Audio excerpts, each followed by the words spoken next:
گیم و کلید امروز همستر کامبت که خیلی مهمه.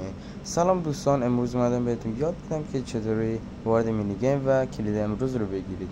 خب وارد مینی گیم میشیم از این قسمت بالا سمت راست. خب اینجا که فلش زدم و با دقت نگاه کنید و مهره ها رو سر جاش قرار بدید، کلید رو جلو ببرید، مهره قرمز رو پایین بیارید، مهره بعدی رو هم سمت چپ بیارید، دوباره مهره سبز رو سمت چپ بیارید، کلید رو عقب‌تر، دوباره اون مهره که پایین آوردی بالا، مهره سبز رو سمت راست، مهره سمت چپ رو میارید پایین. حالا کلید رو عقب میکشید، اینجا هم مهره سبز عقب میکشید، قرمز رو بالا میفرستیم، سبز رو میاریم سمت چپ و قرمز رو میاریم پایین که راه برای کلید باز بشه.